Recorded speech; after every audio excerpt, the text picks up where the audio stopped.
Welcome to the Football Retro Podcast. The word welcome, I guess, is stretching it a little when you're an Australian in a place like this today.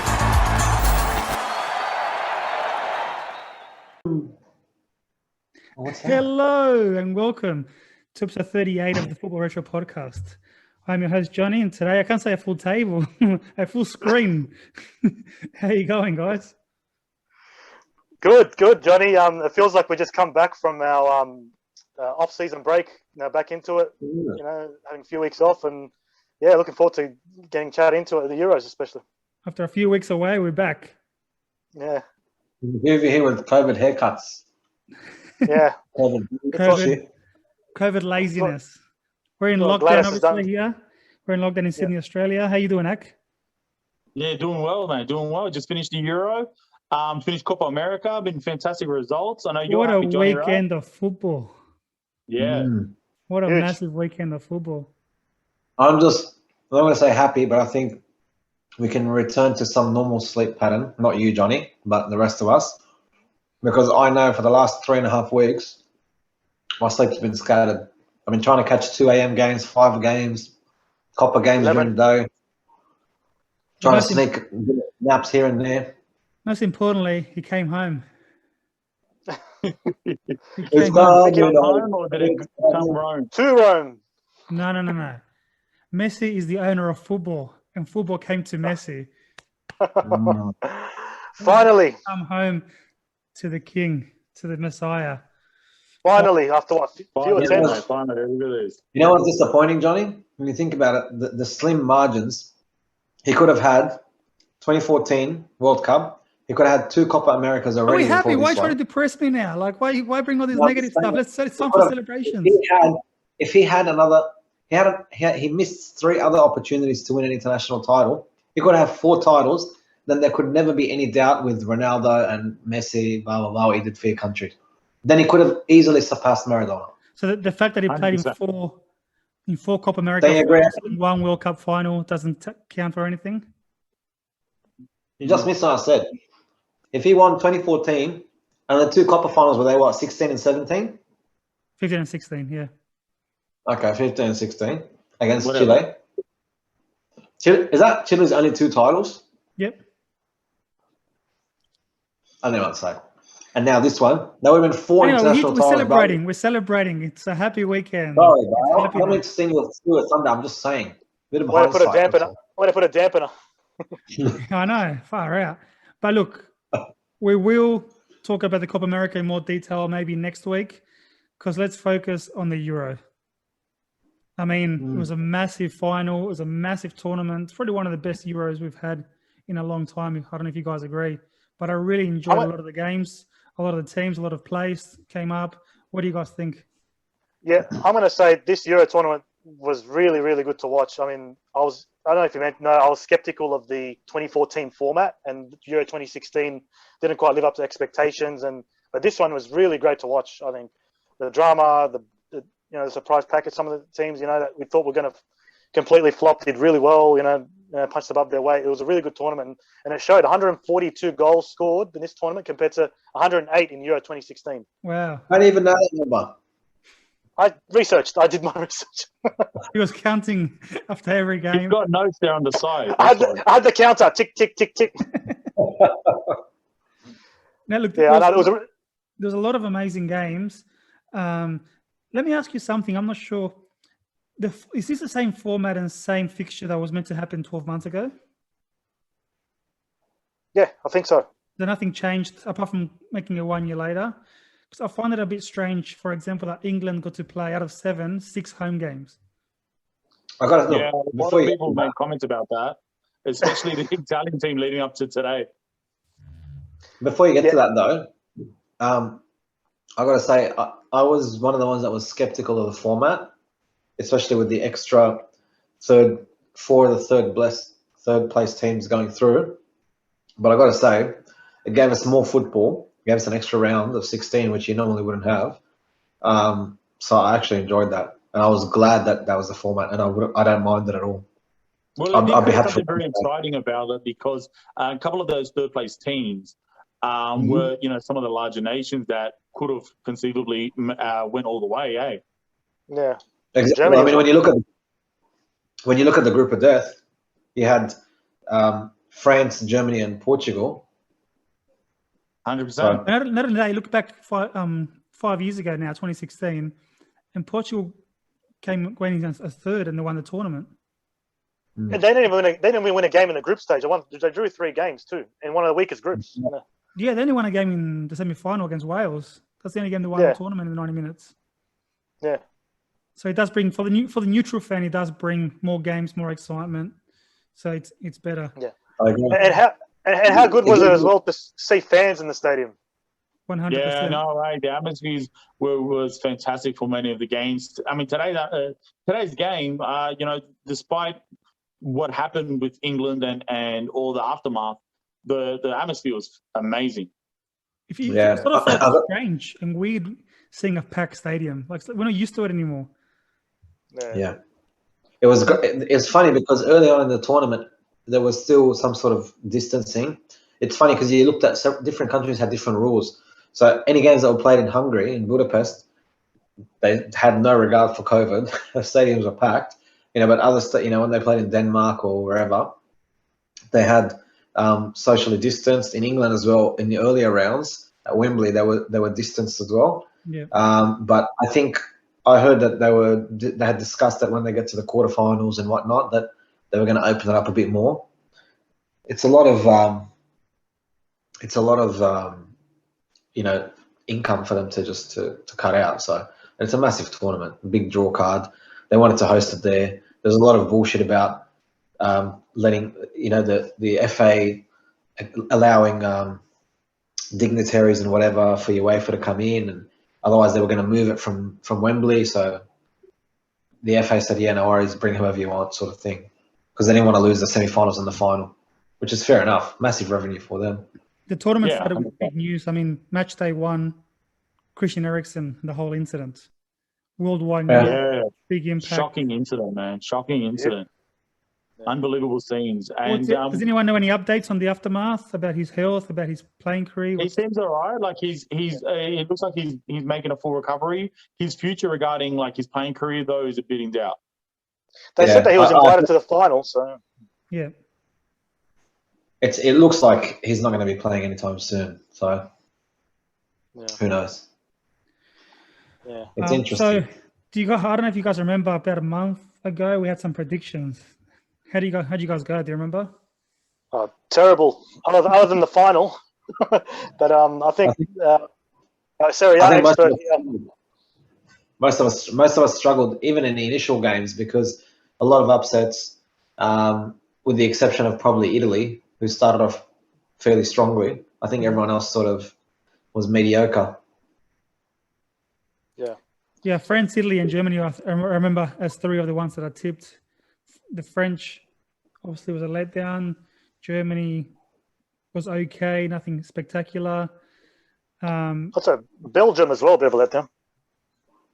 Look, I know you wanted Spain to go badly. Every inch of you just wanted Spain. I thought they would. Hate towards Luis Enrique. No, exaggeration there, but look, they punched above their weight. I think they kept their possession style football, and despite the lack of firepower up front, they did well than what I thought. A lot of people thought they would. I've got to say, yes, a lot of people expected Spain to flop. They didn't really have a standout striker or a standout player, like the main man. So everyone thought, what's Spain going to do this tournament? But Luis Enrique really got them playing a good style of football, and they were probably one of the ones that played a more appealing style to the eye, I would say, in terms of watching, a possession-based. I agree, Fadi, and I think what was important to know with Spain is the coming of age of Pedri and Dani Olmo. Fantastic players, looking really, really talented. Maybe not so much next year for the 2022 World Cup. That might be a little early, but in a few years, it's a couple of these players growing up. If they get a good goal scorer, or just anyone that can put the ball in the back of the net with regularity, they could do really well. So you don't think Morata's... Sorry, let me ask you. You don't think it's Morata? Unfortunately for Morata, I mean, he had a World Cup, he had a Euro, a lot of ups and downs. Poor guy, he was a hero at the semi-final, for Spain, and then unfortunately he misses his penalty. So I mean, unfortunately, I don't see Morata doing it. He actually received threats during the group stage. After Yeah, it got pretty bad. You know, he got death threats. You know, against his wife and children and everything. He got pretty full on. Yeah. It's internet boy these days. Zach, let me ask you something. Now the tournament's finished and we've watched every game, do you think the best team won? Yes. Yeah, I mean, to be honest, I think looking back at this Euro, no team really put themselves as the most, you know, far and away best team. The teams that we thought that were going to do well, like France, did disappoint. There was no team that was as good and as perfect as Italy was during the group stage. England, I thought, had a bit of an easier, softer run into the knockout rounds. And yeah, I think for the most part, not to say that Italy is that far and away that good a team. It's just that in this tournament, I don't think many countries, you know, really put their best foot forward. So yeah, boys. I think you're taking a little bit away from Italy and saying that the others didn't really put their best foot forward. Initially, I was skeptical. I thought Italy were starting off with great performances too early, because generally the team that starts off great in the tournament isn't the team that goes on to win it. And so they started off with Gary Neville, eh? No, because they blitzed their group, and I thought, okay, it's not that I didn't think that they could hold their own against the bigger nations. I just felt that they weren't. I don't know. I thought that they didn't have the same caliber of players as years gone past, you know. So I thought, okay, I thought they'd make the quarters or the semis. Final, possibly, I wouldn't have put it past them. To win it, not at the beginning, I wouldn't have tipped them, no. Obviously, as we all knew that, you know, France were the heavy favourites, considering the caliber of players and the talent they had in their squad. Not as a team, but as individuals. Probably individually the best team on paper, without a doubt. Massive disappointment. But Italy really head and shoulders above the rest. And you mentioned a good point there, that they came from the harder, the more difficult side of the draw. England had a much easier run in. So to me, that sort of justifies Italy winning it. Yeah, I have to say, they really, you know, stepped it up in the groups. You know, did what they had to do, win all their 3 games, and you know, a bit of a scare in the knockout stage. I think in the round of 16 against Austria, and the quarterfinal. They you know, the game against Belgium was the key. If they're going to win that, I thought they'd go all the way, and they did. You know, they won that game. You know, a lot of people tipped Belgium's quality to get through, but Roberto Mancini's done a fantastic job with that team, considering they didn't make the World Cup in 2018. You know, so what a great work he's done, and considering he wasn't even one of the choices for the job anyway, so he just stepped in. That's right, Darcy. That's right, and I mean, I think it's what's going on over here. Nothing. There's some message that goes across says, "Thank you for using Zoom." Are they going to kick us out in a sec? No, like Darcy, I totally agree. And the thing is, it's funny because Italy is not exactly like they had, you know, a top goal scorer themselves. You know, they didn't even have a Harry Kane, which, you know, a lot of people might not be that thrilled that they had Harry Kane. But Italy, Ciro Immobile played all for this tournament. They had no striker, no number 9 that could even hold up the ball well. They kept losing balls. It was ridiculous. So in many ways, they played a man down in some of those games. No, I don't think he was terrible. He was terrible after they got into the knockout stages. Prior to that, fair enough. But that's like when we were talking about with Belgium and Spain. Immobile could not hold the ball at all throughout both those games. It was ridiculous. He had to come off half time in the final today. Now, obviously Italy won it. Italy had an amazing run. Are we taking anything away from England though? Because England didn't concede a goal until the semi-finals against Denmark. So defensively, they did really well. They won against Ukraine convincingly. What do you guys think of England's tournament? Well, England did well, man. Like, for the squad that they have, and Gareth Southgate, he does deserve some credit in the ways for the way he's picked up this squad. You know, 2018 World Cup semi-finals there, and now making it to the final. And it's a young team, don't forget, so they've still got a bright future ahead of them. But you know, he did get it wrong in the final. You know, he may be a bit too conservative. You know, trying to sit back and didn't quite get the potential for England. They had players like Sancho and Foden and a couple of like Rashford and Saka. They're not utilised properly, and they're just I just think that maybe next World Cup they might make that next step. But it's a good learning curve. But yeah, it's not this time, unfortunately. Don't say that. I don't think any part of Earth wants to come home. He made some bad decisions. I don't know. I hope not either for that sake. That's the thing, Johnny's saying, like, maybe are we not doing enough? We're not being fair enough to England. But the truth of the matter is I think like it was their manager who kind of really hurt them this tournament. I still, don't understand and don't have an explanation for why Sancho got so little minutes. Because he doesn't play in the Premier League. Same. I was expecting it. What I got to say about England. I was speaking to a mate who's a big English fan as well, and he is English, but so obviously he supports England. But I said to him, you've got a good squad, a lot of talent, very, very young. They're probably 2 tournaments too early. So not 2022 World Cup, but next Euro, they'll probably be one of the favourites. They'd have to be with that squad. So in 4 years' time, all these players that are 19, 20, 21, 22, they're going to be hitting their prime. And if they're still there in that national team setup and they've had that same squad for the next 4 years, you can only imagine that they're going to be gelling and working together well. They had some great performances. As Johnny said, defensively they were solid. At times they played with a lot of aggression going forward and, took the game to whoever they played against. There were games where they looked sloppy and they couldn't keep it. They couldn't string passes together. So I think that came with inexperience as well. But overall, I don't think that if they won it, I would have thought, no, you got a bit lucky to win it. Like Italy are deserved winners. England, fair enough, they got a bit of an easier side of the draw, but as it does say, it's a good learning curve for them. And I think next Euro they'll be in with a good shout. And Gareth Southgate will fuck up in the final, definitely, with his changes. Like you said, he had a lot of players on the bench that didn't come on. Rashford barely got any game time. Foden got a lot of game time in the group stages, and after they pulled him out, I don't understand why. And he was very dynamic. He worked well with him and Sterling being both, cutting in and doing those sort of runs in behind, with Kane as your main man. I say that because he's rubbish. But I don't know. Foden didn't get time. Rashford, Sancho got fuck all minutes.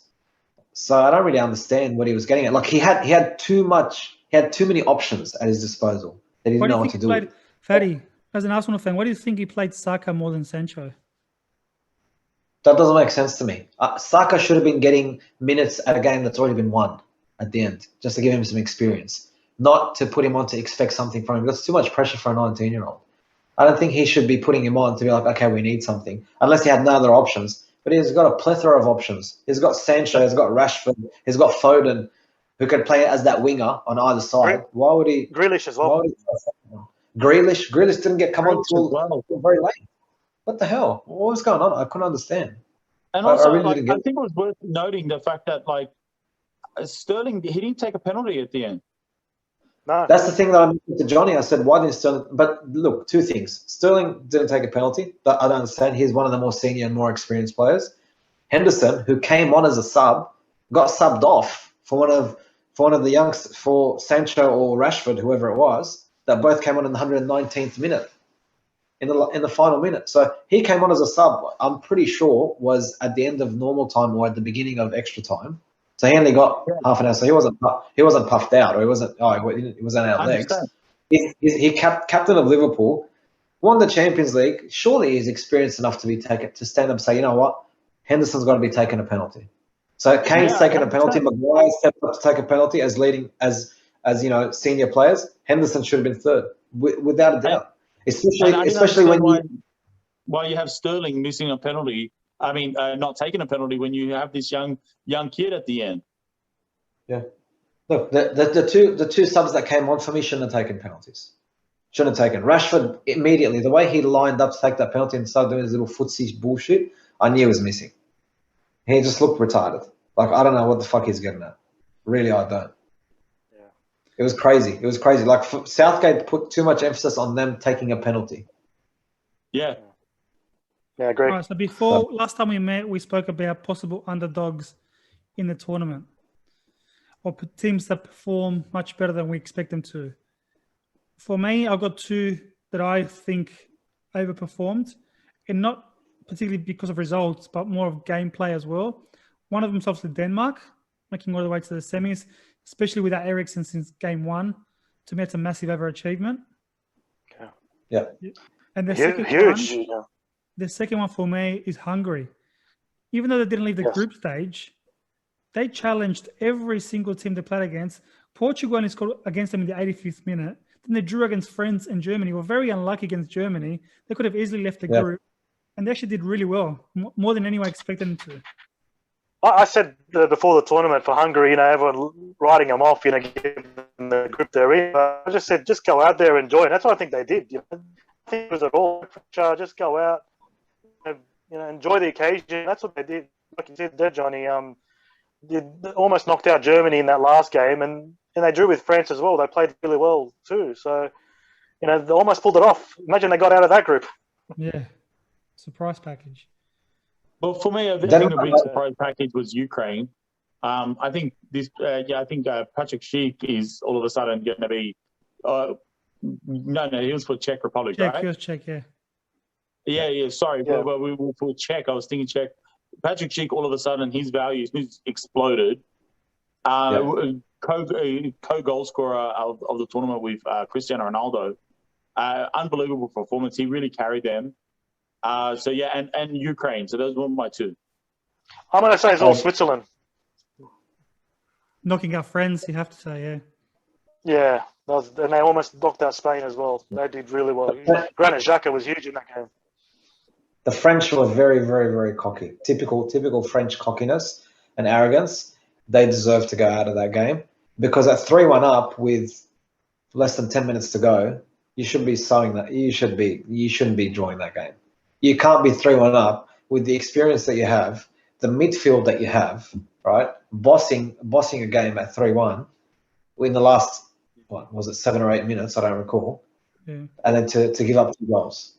Terrible. That's rubbish. That's complacency and arrogance. Apart from that, there was a lot of internal turmoil in the French camp.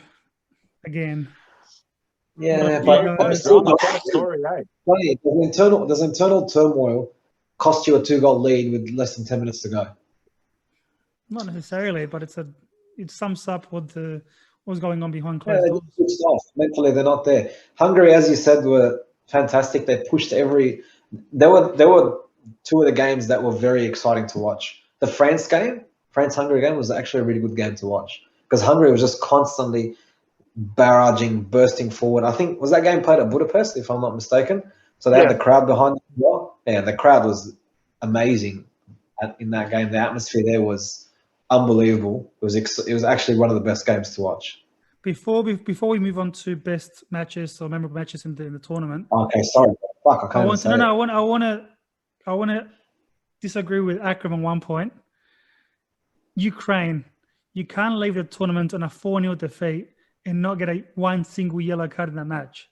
If you're 4-0 down, and you're out of the tournament, get at least 1 yellow. Like chop someone, show some blood, show some passion. Like, did you actually look for that statistic? Wow, Johnny. But I agree with you. If you're losing 4-0, you'd be breaking fuckers' legs. You do everything possible to get 1 goal back and some pride.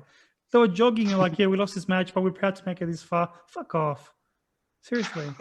Don't participate. Very timid. Shevchenko's timid. Anyways, yes, any other matches to stand out? The Spain one, the 5-3 win against Croatia. Yeah, I was going to say that Croatia-Spain game was a great game for a neutral to watch. It was absolutely. Would you say it's the best game of the tournament? France-Switzerland for me was a top game. Mm-hmm. That was a one night, wasn't it? Yeah. Both games in one night. Yeah. That's right. They were both 3-3. They were both 3-3 draws at normal time. I think Fadi was probably watching France-Switzerland thinking to Granit Xhaka, why don't you do that for Arsenal? He's gone. He's got to AS Roma now. He's gone to Roma. Yeah, Mourinho's agreed. They've agreed personal terms. They're just waiting on medical now after Euros, apparently. So who the fuck's Arsenal getting? Oh, we signed fucking some fucking black dog from Benfica. Nuno Tavares or some shit. I don't fucking know who. I've never heard of him. Watch him 3 times the Premier League Player of the Year. Look, you know how that he's nobody? When the Arsenal announced his signing and they got to show you clips of him, and it's clips of him playing against Arsenal, doing nothing. That's it. That's who he is. Well done. Thanks, bro. We don't even know who you are. Oh. Any other You standout excited for the matches? next season then? I don't know. Darcy? Top matches. Yeah, Portugal France was a good game. Soft penalties in that game. A lot of Yeah, soft. how many penalties? Is it 3 penalties? Yeah, 3 out 2 of or 4. 3 penalties. Top, yeah, but Rubbish. it wasn't. That wasn't a bad game. Trying to think. It was what a else. big game. It was a big game, yes, because you wanted to see how the two nations battled out each other. But Yeah. Portugal were disappointing, considering the caliber of players they had. They were disappointing. I was disappointed by their attack. It wasn't just Cristiano anymore. You've got Bruno Fernandes. Even their midfield, their plays. attacking midfield is amazing. Yeah. But they didn't produce too much. Nah, yeah, a bit of disappointment there. No, I mean, I totally agree. I think, the parallel between France and Portugal, what I found is that, like, both teams really were lacking an identity of how they're actually going to play. It really felt like just guys go out there, your talent will do the rest. Well, I think they're still living off the luck of the 2016 Euros. The lucky tournament win. Yeah. They were luckier than Greece in 04, Fatty. Oh, nah, Johnny, come on. Nah. Look, at least Nothing's Greece lucky. won some games throughout the tournament. These guys didn't win one game until the What do you mean semi-final. some games? They didn't win some games. They won 1-0 How many a games couple of did you- games. Greece. Nah, fuck off. They No, did. they didn't. 1-0 France, 1-0 Czech Republic, and then 1-0 Portugal. They beat Portugal rubbish. twice, and they drew with Done. Spain in the group. But what sort of country wins the Euro and then fucking goes into a recession? Please. What's that got to do? That's We're talking about stupidity. Euro 2021, guys, not Yeah, 2016, that's so 2004. It's all It's so good. shit. They didn't sell enough fucking halloumi to survive. Oh. Apart from the French, any other disappointing teams? Holland, very disappointing. yeah. Oh, yeah. I mean, they've been disappointing for a while now, but considering the group they were in and the games, the teams that they played, you would have thought that they would have made it through. Were they on the same side as England, draw? Czech Republic, and yeah, they would have been. Yeah, they were. They would For have been. sure. So they could have comfortably made the quarters or the semis. Yeah. And got up against England. Would have been a bigger. Then it's a roll of the dice. Those big games, knockout. You never know. But they struggled. Who'd that fucking game against? Czech. Who was it when they lost? They didn't get one shot on. They didn't get one shot on goal against the Czech Republic in that round of 16 match. No, they were comfortable in the group stage. Yeah. They beat everyone comfortably. Got out of that, and that's it. Czech Republic, they got red card. They got a red card, and that's it. Fell apart. Did the coach Two play? quick goals. Yeah, they sacked him. The ball was gone. Yeah, Straight the away. As ball soon as they was good. announced him. He wasn't even a good choice in the first place. I mean, I know Ronald Koeman.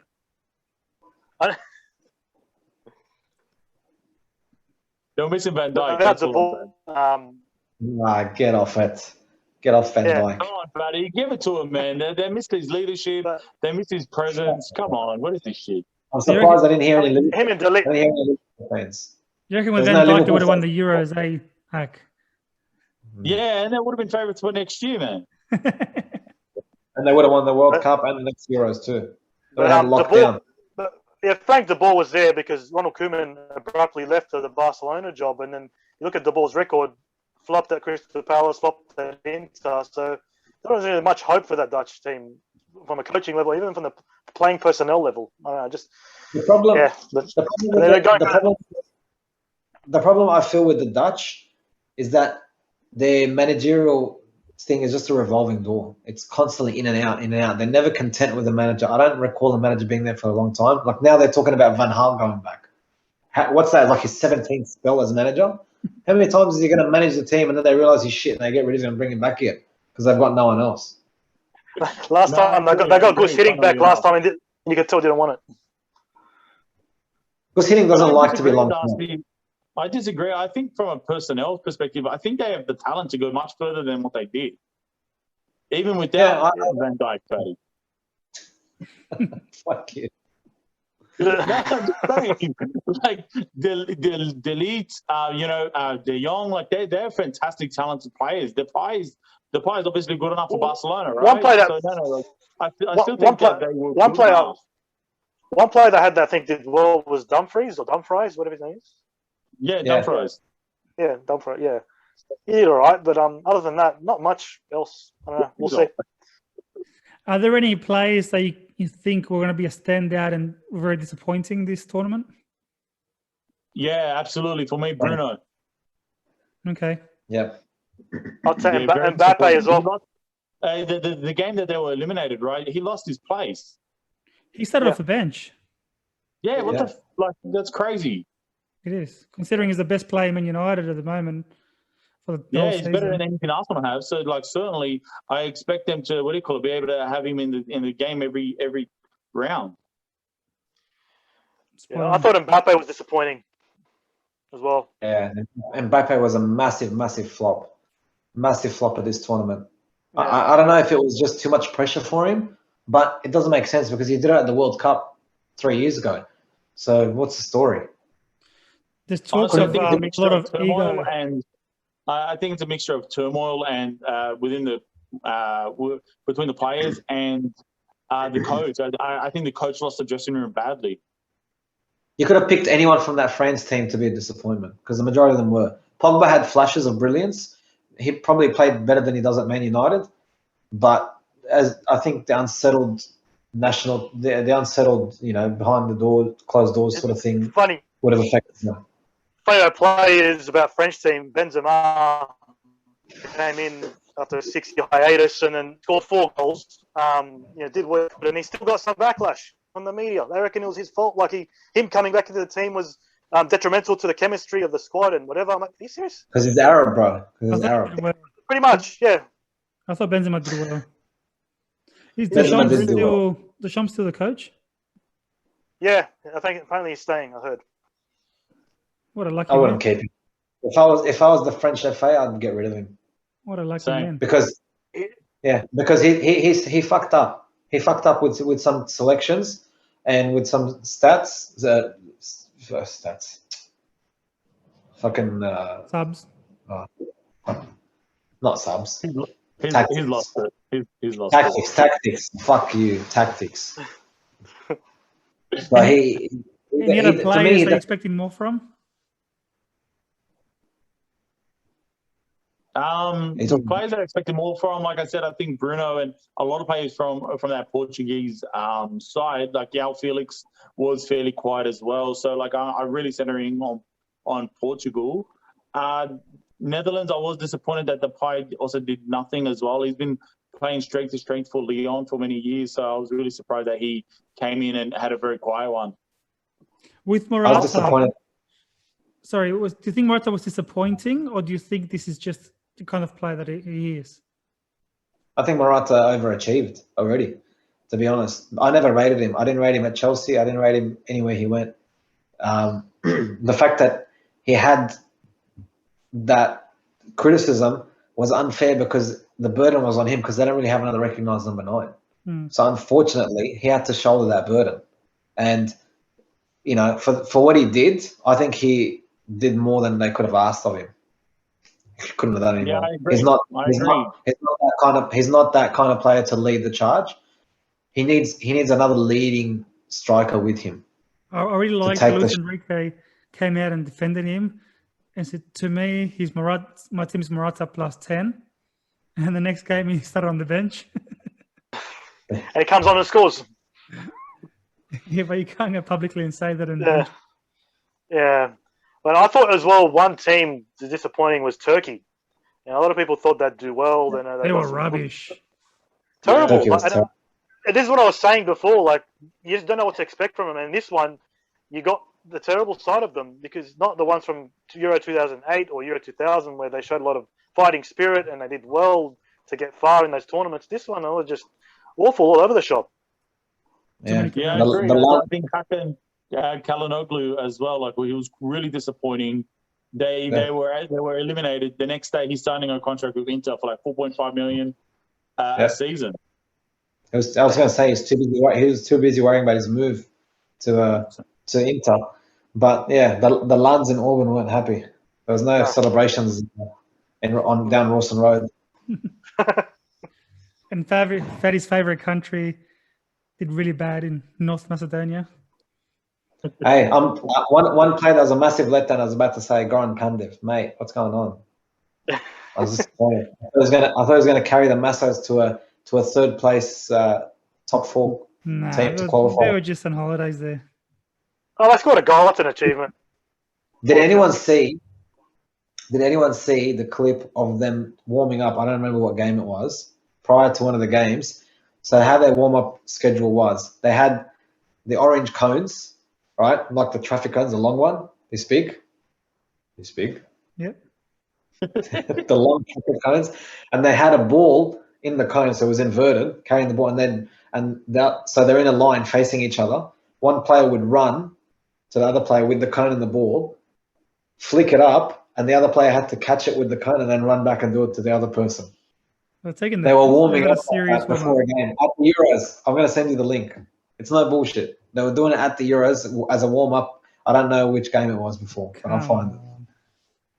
And I sent it to someone who's Macedonian. I said, "What's going on?" And he goes, "No wonder why we lost." Fucking box heads. I don't understand them. All right. Donnarumma, player of the tournament officially. I don't know if he deserved it or he earned it. I don't know. It's a tough one. I mean, like, they never conceded more than one goal the entire tournament. 2 successive penalty shootouts in a row. Never done before. Never been done before.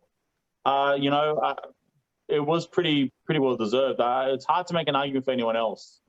Let me ask you though. Not conceding and whatever you're saying, but you're not giving the back line any credit. It's not so much I'm not giving him any credit. Hang on a second. Chiellini and Bonucci, considering Chiellini's on his last legs, let's be honest. Bonucci is not young anymore. He's 34 or 33, whatever he is, right? So they're getting on, and they're both playing centrally, right? For them to command and lead how they did at the back and do whatever it takes, like you saw today, Chiellini grab Saka by the scruff of the neck pretty much and say, well, I'm going to give away a foul. I don't give a shit. Whatever it takes, that mentality, that work ethic, that attributed to something too. It wasn't only Donnarumma. I don't recall them playing in a game where they were peppered with attack by attack and the keeper kept a minute. I don't recall that. Like maybe there was one game a little bit against Belgium during a period of time when Belgium were pushing a little bit.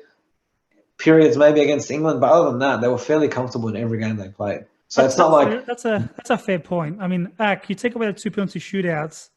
Was Donnarumma man of the match in any of the games? Look, not to my recollection, but I think the argument has to be then if not Donnarumma, then who? Because like you're saying, take away the penalty shootouts, but you're only taking them away to make your argument look stronger. But you can't take them away because they were there. Do you know what I mean? Yeah, I feel like Donnarumma gets it because that's what's fresh in the mind. The last 2 penalty shootouts, obviously he pulled off saves at he pulled off penalty saves, so that's what people look at. But for me, but then take the 2 penalty shootouts away like Johnny wants. Who else would you give it to? Because does it have to be the winning team? All right, no, but then it doesn't. Then who would you give it to? Well, Chiesa, I think, did what? Who, sorry? Chiesa. If you're going to pick from a winning team, I thought Chiesa and Jorginho did okay. Yeah. Chiesa did really well. Don't get me wrong, but he didn't ball out every game. There was about I think two memorable moments that he had in the tournament where like 2 big goals to be sure. But I mean, besides that, and like maybe Jorginho. But what Johnny's saying is maybe not someone from the winning team. Then who would it be? Well, what's wrong with Bonucci? Why can't he get it? To me, I would give it to Insigne. He's got a I love Insigne. he's got I a love big him. he's got a big Maradona tattoo on his leg. Just That's there you go. every title. Automatic winner. Automatic winner. Give him everything he wants. Done. This guy. Not biased at all.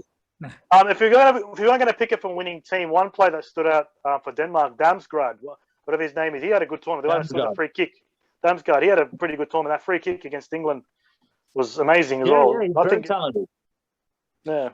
So if you be a few clubs after him, Sorry, not a winning team again, but Sterling did okay this tournament. Surprised considering not many people expected him to play. Pickford, I thought, did okay as well throughout the whole tournament. He saved him a few times.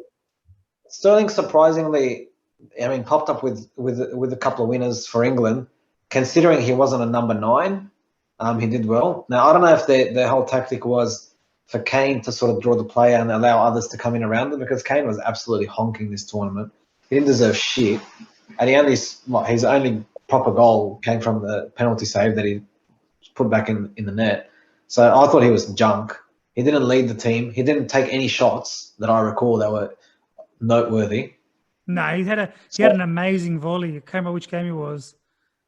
His left footer volley. That was one of the best shots I've seen. Very Shearer-like, and the keeper did a top save. That's what you remember out of 7 games for him. what about Luke? I'm telling you, one shot he did. Luke Yeah, Shaw. out of 7 games. Luke Shaw Shaw had a good tournament. He did. But Yeah, except the comparisons are making to Roberto Carlos, calling him Shaw Carlos. I would have heard you, Darcy. No, look, other than that, in the goal, he actually played well. And the goal he took in the finals pretty well. Anyway, so for me, I honestly think, you basically, I still arrive to the conclusion that you have to still give it to Donnarumma. And like what Paddy's saying about Bonucci and Chiellini, yeah, you're right. As a defensive duo, I think they're right now. I don't know any duo better right now. Honestly, it's tough to call. However, the goalkeeper does help organize that defense and allows them to produce. Because this past season for Serie A, when they've had Szczesny behind them, Chiellini and Bonucci haven't been that impressive, actually. In fact, Bonucci lost his place for quite a while in favor of De Ligt. Stones and Laporte. All right, okay, that's what you take from it. I'm challenging the challenge you put out. No, okay, but the point is that Donnarumma also helped make them better too, and goalkeepers do a lot to help organize and marshal your defense. He's a big boy, Donnarumma, man. How tall is he? He's 6'5", enormous. 1.95 meters. When you see 22. He's only 22. He feels like he's been around for 25 years. Yeah, bro. How many games has he had? 300 and something games, hasn't he? Yeah. That's crazy. Yeah. Yeah, that's crazy. But by the time he retires, which could be in his 40s, the guy could have surpassed 1,000 games comfortably. Why PSG? Money, man. Money. That's Money. the main reason why. Also, pretty much. I don't think it's just money. I don't think it's just money. I don't agree. I don't think it's just money. No. I think the whole shit with Milan and his agent fucked up and left a sour taste, and PSG were the first ones to pounce. And he thought, you know what? The caliber of players there, Verratti, there's still Neymar. They're going to be challenging someone in European football. So he goes, yeah, I'll go there. Sorry, Fatty. Stop. You missed the signing. You missed the signing. You forgot one name in PSG. Oh, Sergio Ramos. Darcy, can you remind everyone why we are celebrating this signing? Yeah, I was silly enough. I actually thought he was going to stay at Real. He was close to, but then you put a challenge to me to say if he goes to PSG, we wear Barcelona jersey, and I said yes. So next thinking that he was going to. Next time we're allowed to be in the same room. Next time Gladys says yes, and we're in the same room. Darcy, you are doing a podcast with a Barcelona jersey on. Oh, I can't wait for that shit. Like, I've been waiting for that so long. Yeah. I was waiting. I was announced like that Sergio Ramos with bated breath. I was checking every morning. I was checking the transfer news and the transfer rumors I think, please, when are they going to announce it? And then I saw a photo of him holding the jersey, and I thought, nah, this is Photoshop. It can't be. Yeah, and Friday, I've got one for you, Friday. Challenge for you. If Spurs finish ahead of Arsenal in the EPL, you have to wear a Spurs jersey. Bro, I'm going to wear it for the next 5 years.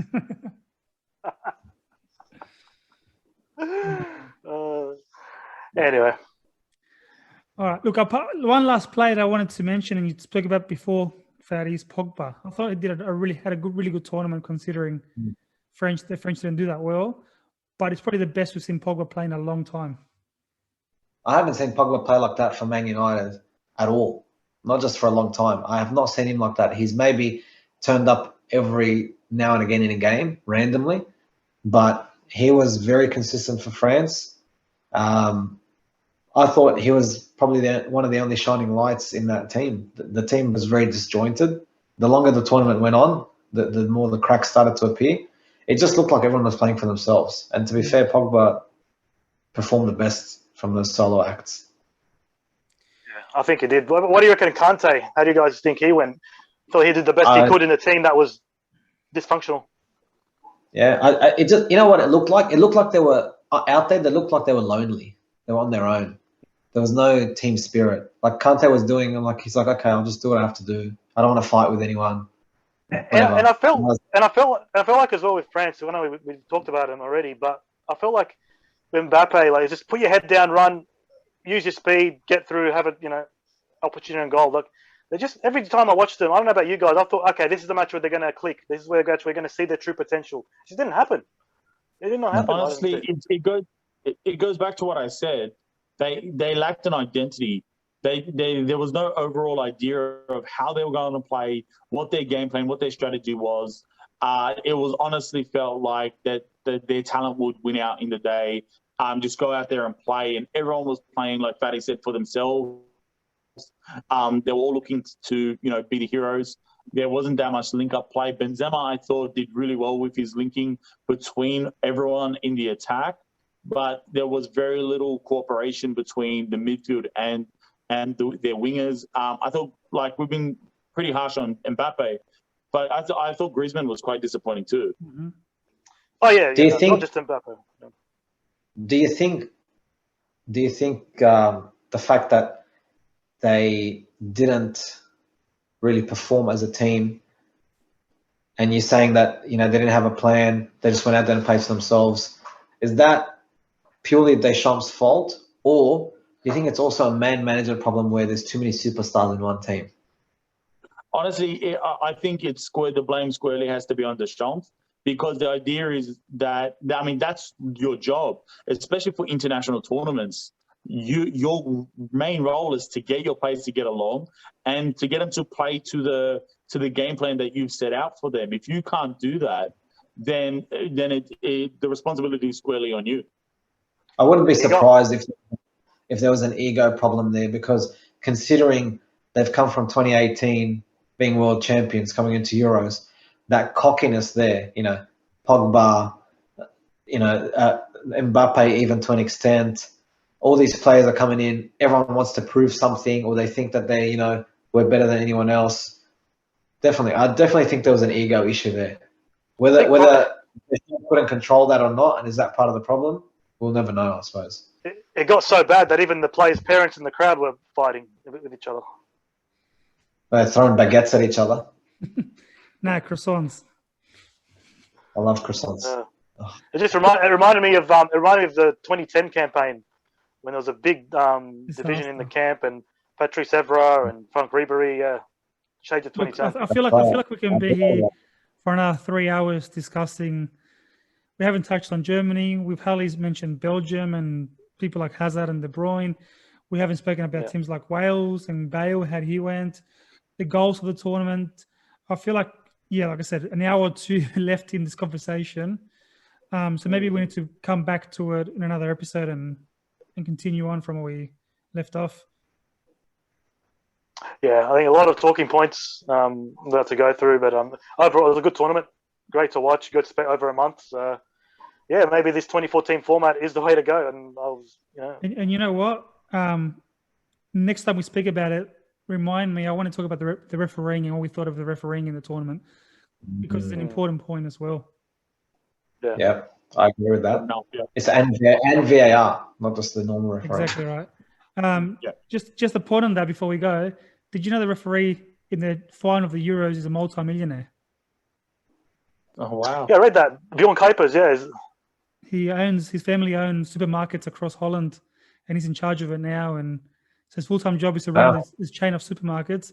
I think his net worth is like $13 million, and referees on the side. You know who else? You know who else I read about that? Braithwaite from Denmark. Apparently, he started a consulting or some sort of not construction, real estate sort of business, which is now worth 250 million euros, and he still plays. He needs to be good at something because football's not his thing. Well, because he's riding with the horses.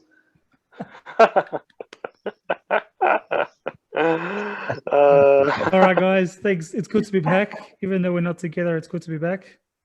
Hey, just a quick one. Hazard and Bale, Real Madrid champions. They're coming back. They're coming to lead you boys to glory. It's going to be like new signings. Injured for the rest of the tournament. Well done. When does La Liga start? Be like late August, early September. Is your stadium ready yet? Are you playing in a farm again? They'll be playing. No. They'll be playing they'll be playing games at the Bernabeu this season. About time. But they'll still be doing obviously renovation works. It's not finished until a couple of years. So. It's not on fire. Wow. Insurance job. So they're still playing on the training pitches.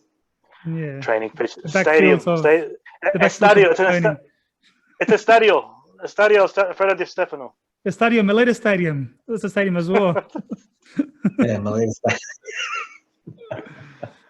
All right. You dickhead. Good having a chat. See you next week. Thanks, guys. Oh, Ak, do you want to say anything? Yeah, guys, please like the video. Subscribe if you haven't subscribed. We're back. It's been a few weeks. I've really missed doing this, and Fatty talking his shit as always is always a refreshing thing to hear. But please, like the video, guys. Try to support us. Thanks for watching. And Johnny, it was nice seeing you guys. See you guys. Bye. So.